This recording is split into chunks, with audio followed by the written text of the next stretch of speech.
The 18th of June, 3:16 a game of contestable possession, laws must never act to remove the contest. The high ball kick is designed to be contestable, and must always remain so. According to All Black swinger Rieko Ioane, the scariest moment for any backfield player is when they leave the ground to take a kick receipt. It's an assertion that makes perfect sense when you consider human beings weren't designed to fly. The sight of Beauden Barrett crash landing on Saturday night after falling over French fullback Benjamin Fall the current case in point, but it is also part of the job description. Receivers are coached to jump and catch, and have been for years.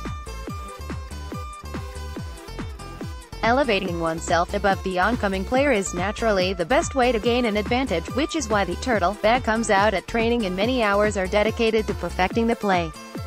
But it comes with risks. Good kicks are designed to be chased, good high kicks are designed to be regained, and that means there will be a contest for possession, which is the very essence of the sport itself. What happened to Barrett on Saturday night in Wellington was lamentable.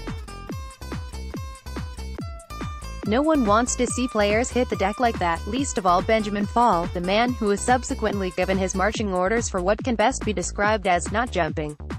As trite as that sounds, that is ostensibly his crime.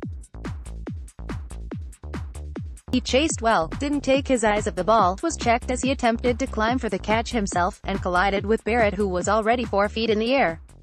Ask yourself, who or what is in control of anything at that point in time? Not Barrett, not Fall, not even gravity. It is, as All Blacks coach Steve Hansen rightly surmised, a dynamic part of the game, and as much as the end result was sickening to watch, the true impact of that moment will reverberate much farther than just around the inside of Barrett's noggin. This is not really about a catch, it's about a catch-all, a set of laws that have been written with the right intent, but adjudicated with no genuine feel for context. A player can leap into anything these days, with very little instinct for self-preservation, and feel confident that they will draw the foul.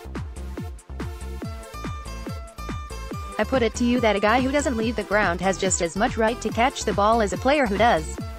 The law seems to say otherwise, and that's a dangerous precedent, an unraveling of the very fabric of the game. This is not the first time the law has conspired against the very game it is designed to protect. Over the last 4 years, the intentional knockdown law has been bastardized to effectively remove the defensive intercept from rugby.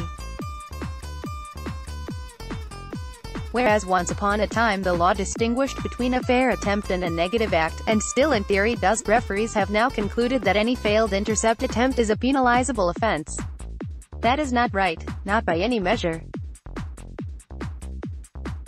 A player in defense should be entitled to have a crack at the ball, and most intercept attempts of this nature start with a single hand reaching out to cut off a pass. It is anathema to the spirit of the sport to penalize the player who fails to regather that attempt. If you aren't good enough as an attacker to time your pass to beat the man, then suck it up and work on your own play. In defending these rulings, more than one referee says they view it as a risk-or-reward scenario. If you end up catching the ball, then all power to you. If you don't, well, expect to be penalized. The irony here is rich. Under this guiding philosophy, a legitimate play becomes illegal based on the outcome rather than the act. Which is daft, as was the red card for Benjamin Fall on Saturday night. The laws, and the adjudication of them, must be revised with a mind to protect the sanctity of the eternal contest. That is something we should all be jumping up and down for, regardless of how hard the landing might be. In other news, watch every match of the June and November internationals streaming live on Rugby Pass, home of the world's best global rugby coverage including news, highlights, previews,